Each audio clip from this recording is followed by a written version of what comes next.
The Thames Barrier, London's giant nope button for floods. Ever wondered what stands between London and an impromptu Atlantis reboot? Meet the Thames Barrier, the ultimate not today water machine designed to keep the capital from turning into a giant bathtub. If this massive flood defense system ever failed, the damage would be eye-wateringly expensive, somewhere between 20 billion and 100 billion pounds, enough to make even billionaires break a sweat.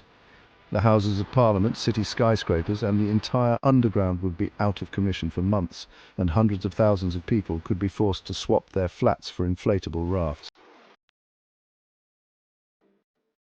The Thames Barrier isn't just a fancy dam, it's a high-tech bouncer for storm surges. Here's the magic formula. Twice a month it flexes its flood-fighting muscles by moving its 10 giant gates in test runs. During a flood defense closure, it doesn't block the whole tide, just the dangerous part that wants to crash London's party uninvited. To avoid sending a tidal tantrum back downstream, the gates close in phases, like a very dramatic domino effect. Once the worst is over, the barrier slowly releases the water, kind of like letting air out of an overinflated balloon, except much less funny if it went wrong. Built to be more reliable than your Wi-Fi, the Thames Barrier has more backup plans than a paranoid survivalist, ensuring it never fails. Each gate has 4 motors, because one is never enough when the alternative is London learns to swim. 2 underground tunnels with independent power and control systems, because redundancy is king. 3 separate power grid connections, 1 each for North and South London, and a spare just in case Britain suddenly runs out of electricity. Hasn't happened yet, but let's not tempt fate. 3 diesel generators, because even if the entire UK loses power, this beast keeps going. Multiple operating modes, like a flood-fighting Swiss Army knife, ensuring that even if something breaks, there's always another way to shut the gates. The barrier is tougher than your morning coffee. The Thames Barrier isn't just tough, it's built like a tank. The gates are coated in a corrosion-resistant sacrificial anode system, meaning the water eats away at the disposable bits instead of the important ones. It's like giving the tide a snack so it doesn't bite the whole meal. Even ships crashing into it don't do much damage.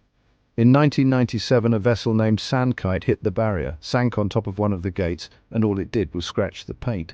The ship, however, did not fare as well. It's built from Portland cement and reinforced steel, meaning it's tough enough to shrug off impacts, storms, and even the occasional misguided boat captain. It's tested regularly, because the only thing worse than London flooding would be realizing the gates were stuck that one time we actually needed them.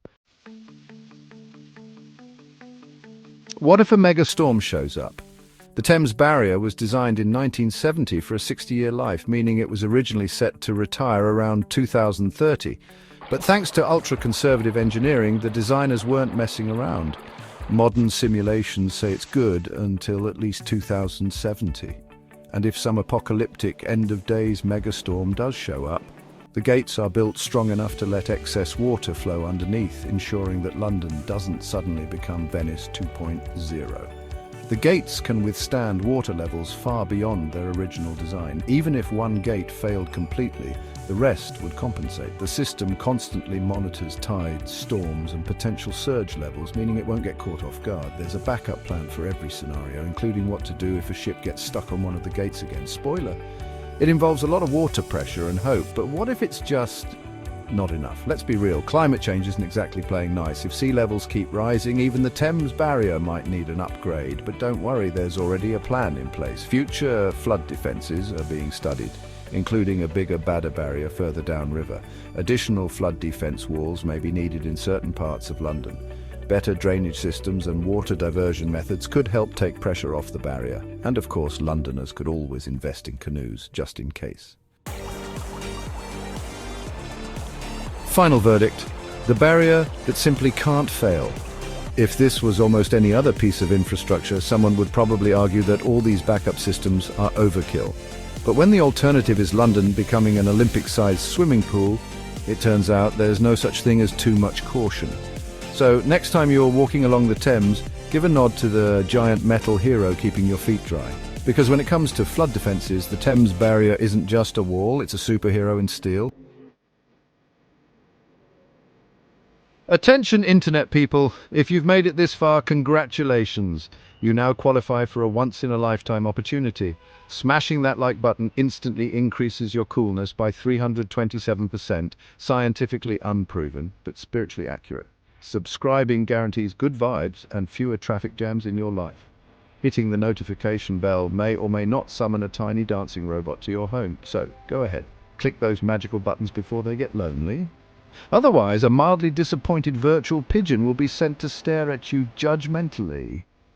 Thanks for watching, you're awesome.